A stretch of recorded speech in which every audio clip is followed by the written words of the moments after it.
Welcome back. இன்னைக்கு துவரம்பருப்பு அடை எப்படி பண்ணலான்னு பார்க்கலாம். இப்போ பருப்பு நாம் எடுத்துக்கணும். ஃபஸ்ட்டு துவரம்பருப்பு எடுத்துக்கணும். ஒரு 200 கிராம் உலக்கில் ஒரு டம்ளர் கொட்டிக்கோங்க. ஸோ இது வந்து துவரம்பருப்பு எடுத்துக்கிறோம் பருப்பு அடைன்றனால. இப்போது 2 கிளாஸ் போட்டோம் நம்ம 200 கிராம் உலக்கில். அதுக்கடுத்து பச்சரிசி எடுத்துக்கணும். பச்சரிசியில் நம்ம 200 கிராம் உலக்கில் அளந்துக்கணும்.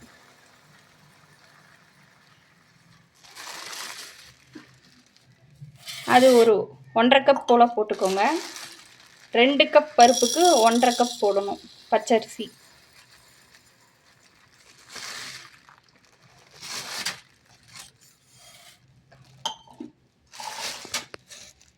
இப்போ தண்ணி ஆட் பண்ணணும். தண்ணி ஊற்றி ஊற வச்சுக்கோங்க.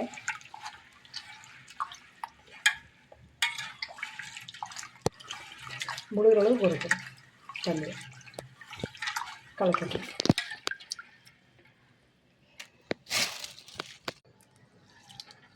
இது ஒரு 2 மணி நேரம் ஊற வச்சுக்கோங்க. ஸோ அரிசியும் பருப்பும் கலந்து ஒரு 2 மணி நேரம் ஊறணும். இது துவரம்பருப்பு பச்சரிசி. இப்படி கலந்து விட்டு ஒரு 2 மணி நேரம் ஊற வச்சுக்கோங்க. ஸோ இதுக்கு 200 கிராம் உலக்கு இருக்குது. 200 கிராம் உலக்கு யூஸ் பண்ணிக்கோங்க. ஸோ இது 2 ஹவர்ஸ் ஊறட்டும். ஊறின தண்ணியை நம்ம வடிச்சுக்கணும். பருப்பு கழுவி அரித்து க்ளீன் பண்ணிக்கணும். க்ளீன் பண்ணிவிட்டு தண்ணியை வடிச்சிடணும். ஸோ இப்படி ஃபுல்லாக தண்ணியை வடிச்சிடணும். ஸோ இது துவரப்பருப்புன்றனால இதில் நம்ம தோல் இருக்கும். நம்ம பருப்பு தோல் எடுத்து போட்டுடணும்.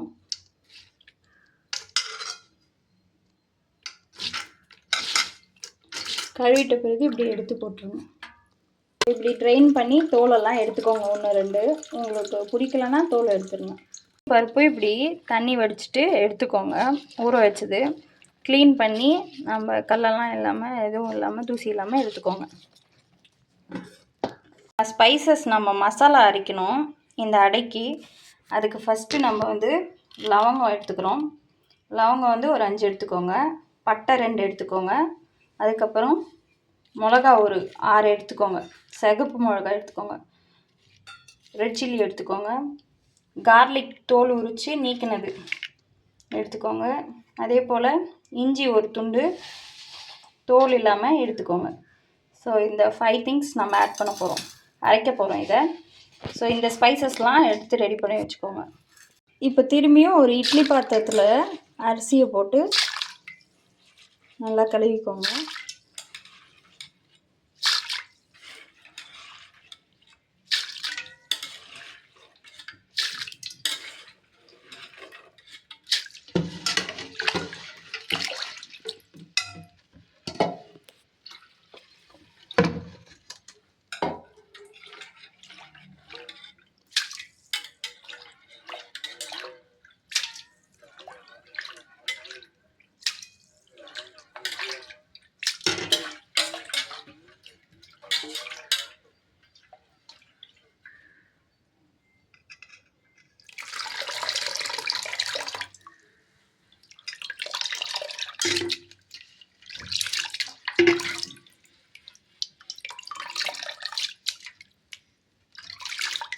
ஸோ இப்போ நல்லா நம்ம பருப்பில் வந்து எந்த தூசி கல்லெல்லாம் இல்லாமல் நல்லா அரைச்சிக்கிறோம்.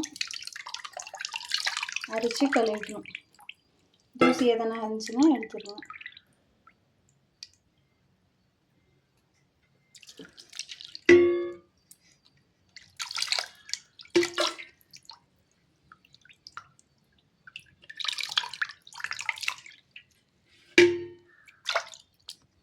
ஸோ இப்போ நம்ம அரிசி பருப்பு ஒன்றா கழுவிட்டோம்.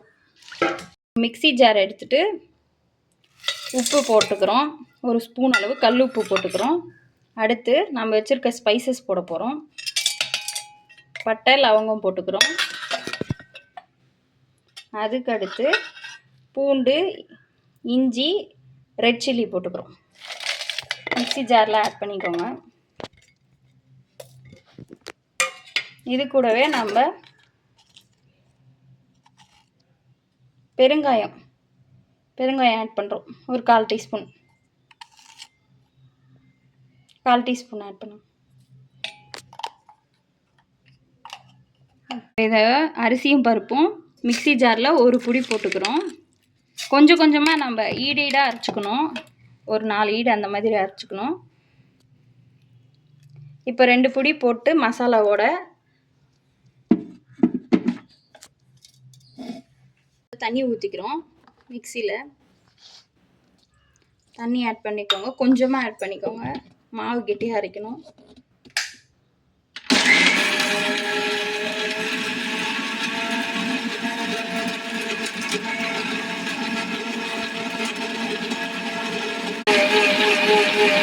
அரைச்சிருக்கோம். நல்லா நைஸாக அரைச்சிக்கோங்க. அரிசியும் பருப்பு மசாலா ஸ்பைசஸ்லாம் சேர்த்து நம்ம இப்போ அரைச்சிட்டோம். இப்போ நம்ம ட்ரான்ஸ்ஃபர் பண்ண போகிறோம் இந்த கண்டெய்னரில். ஸோ இப்படி ஃபஸ்ட் ஈடு ஊற்றிக்கிறோம்.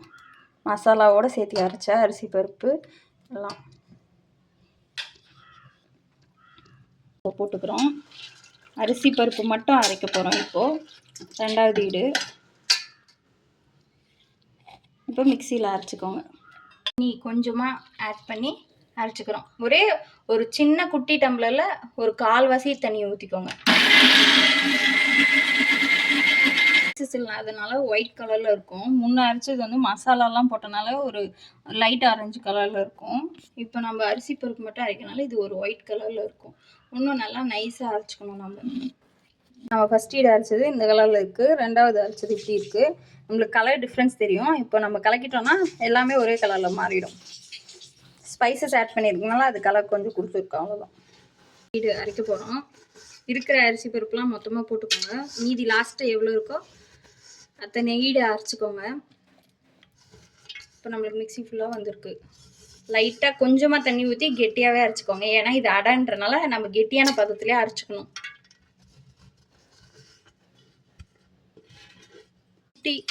கிளாஸ் அளவு நம்ம தண்ணி ஊற்றி அரைச்சிக்கணும். ஒரு சின்ன கிளாஸ் அளவு.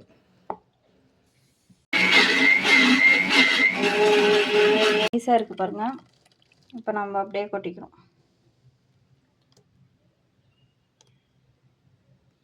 நல்லா அரிசி பருப்பு ஸ்பைசஸ்லாம் அரைச்சிட்டோம்.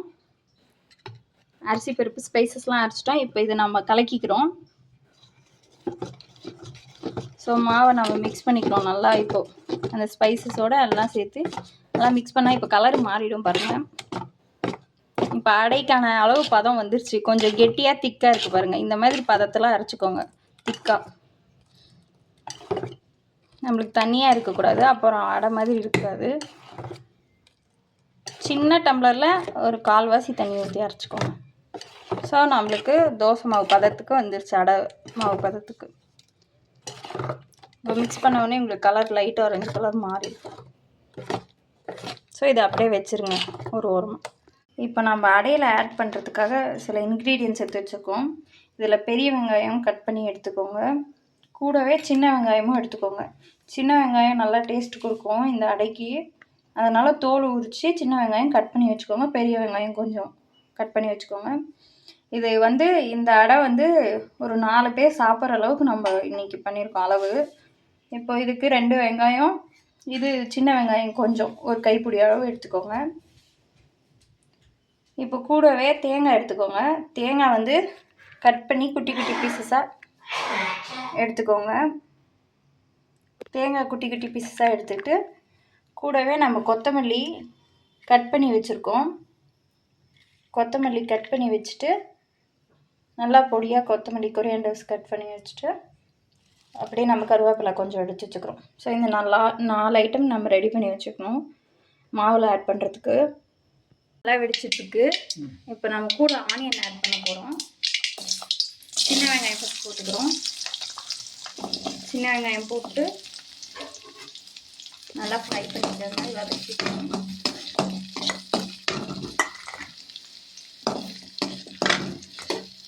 இது கூடவே பெரிய வெங்காயமும் போட்டுக்கலாம். போட்டுட்டு நல்லா வதக்கிக்கோங்க. வதக்கிக்கணும். எண்ணெயில் கோல்டன் ப்ரௌன் ஆகிற வரையும் நல்லா வதக்கிக்கோங்க.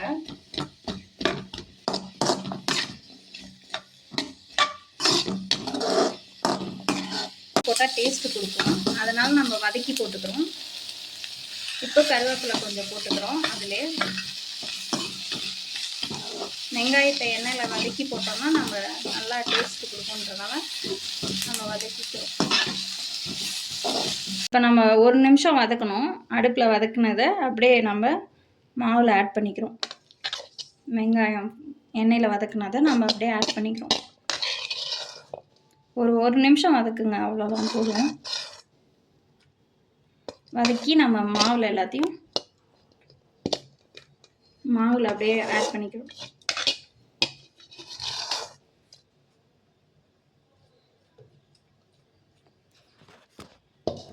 வதக்கணுமா, அந்த வதக்கின வெங்காயத்தை வந்து நம்ம கடுகு போட்டு கருவேப்பிலை போட்டு சின்ன வெங்காயம் பெரிய வெங்காயம் போட்டு வதக்கிக்கோம். அதை வந்து நம்ம அப்படியே மாவில் ஆட் பண்ணிவிட்டு இப்போ கலந்து விட்டுக்க போகிறோம்.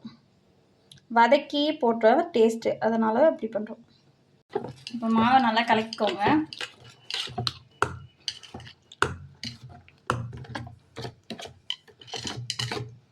மாவு கலக்கிட்டு இப்போ நம்ம தேங்காய் ஆட் பண்ண போகிறோம். குட்டி குட்டி பீஸஸாக கட் பண்ணி போட்டுக்கோங்க. இது தோசை அடைன்றனால நம்ம ஒன்றும் நல்லா சின்ன பீஸஸாக கூட கட் பண்ணி போட்டுக்கோங்க. உங்களுக்கு நல்லா சின்னதாக போட்டிங்கன்னா நம்மளுக்கு ஈஸியாக இருக்கும். துருவி கூட நீங்கள் ஆட் பண்ணிக்கலாம், மாவுக்கு டேஸ்ட்டு கொடுக்கும். ஸோ தேங்காய் ஆட் பண்ணியிருக்கோம். வெங்காயம் எல்லாம் போட்டு நல்லா மாவு கலக்கி விட்டுக்கோங்க. இப்போ நம்மளுக்கு அடை பதத்துக்கு வந்திருக்கோம் பாருங்கள். மாவோட டெக்ஸ்சர் பார்த்துக்கோங்க. இப்படி கெட்டியாக பண்ணிக்கோங்க, நிறைய தண்ணி விட்டு அரைச்சிடாதீங்க. வைக்கிறதுக்கு உப்பு போட்டோம் ஸ்பைசஸோட. இப்போ வந்து மாவு கொஞ்சோண்டு நம்ம ஒரு 1/4 ஸ்பூன் போட்டுக்கிறோம். நீங்கள் உப்பு காரம் வந்து டேஸ்ட்டு பார்த்துட்டு ஆட் பண்ணிக்கலாம். உங்களுக்கு தேவையான அளவு போட்டுக்கோங்க. தண்ணி ஊற்றி மிக்ஸ் பண்ணிக்கிறோம்.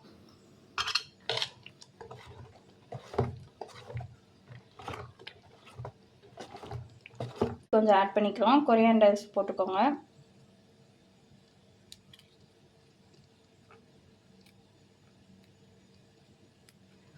கட் பண்ணி நீங்கள் ஆட் பண்ணிக்கோங்க கொரியாண்டர்.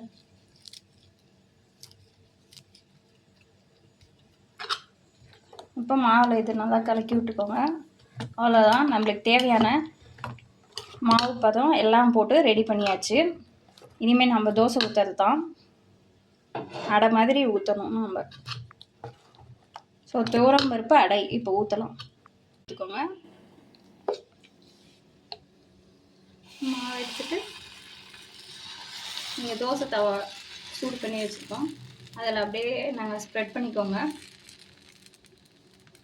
இது அடைன்றனால கொஞ்சம் இப்படி ரவுண்டாக வராது, கொஞ்சம் முன்ன பின்ன வரும். நம்ம ரவுண்டாக எடுத்துக்கணும். ஆயில் போட்டுக்கிறோம் அடைக்கு. அடை நல்லா கிறிஸ்பியாக இருக்கும், டேஸ்ட்டாகவும் இருக்கும். இது ட்ரை பண்ணி பாருங்கள், கண்டிப்பாக உங்கள் எல்லாருக்கும் பிடிக்கும்னு நினைக்கிறேன்.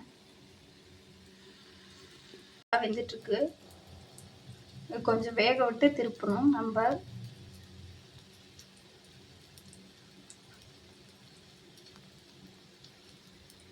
இது என்னோட ஃபேவரட் டிஷ்ஷும் கூட. ட்ரை பண்ணி பாருங்கள், கண்டிப்பாக பிடிக்கும். ஏன்னா எனக்கு ரொம்ப ஃபேவரட். நீங்களும் ட்ரை பண்ணி பாருங்கள்.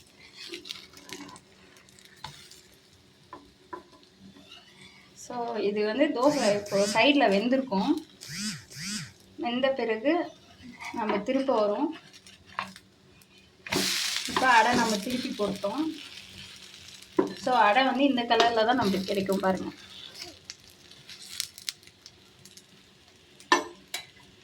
இதில் உப்பு காரம் எல்லாமே இருக்கும், டேஸ்டியாகவும் இருக்கும் அடை. நம்மளுக்கு காரமான அடையாக இருக்கும். இது கொஞ்சம் பருப்பெல்லாம் போட்டிருக்கனால இது ரொம்ப ஹெல்த் பெனிஃபிட் நிறைய இருக்குது. இதில் நம்மளுக்கு ப்ரோட்டீன்ஸ் கிடைக்கும். நம்ம பாருங்கள், கலர் இப்படி தான் இருக்கும் அடை. இப்போ திருப்பி போட்டிருக்கோம். நம்ம நல்லா வேக விட்டு எடுத்துக்கோங்க, எல்லாம் மாவு மாவாக இருக்கும்.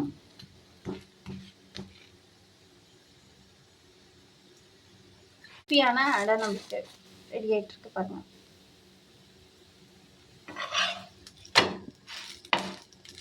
இந்த தோசை சுடும்போதே நம்மளுக்கு வாசமே வந்துடும்.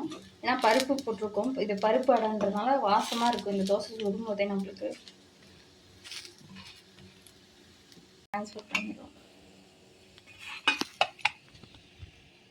ஆயிடுச்சு. நம்மளோட டேஸ்டியான துவரம்பருப்பு அடை இன்னைக்கு எப்படி செய்யுதுன்னு நம்ம கற்றுக்கிட்டோம். இது ட்ரை பண்ணி பாருங்கள், எல்லோரும் கண்டிப்பாக பிடிக்கும். இது கிறிஸ்பியாக இருக்கும், காரமாகவும் இருக்கும். இது கூட நம்ம வந்து பேர் பண்ணிக்கிறதுக்கு தேங்காய் சட்னி ஏதாச்சும் வச்சுக்கலாம், இல்லைன்னா நம்ம புதினா சட்னி ஏதாச்சும் வச்சுக்கலாம்.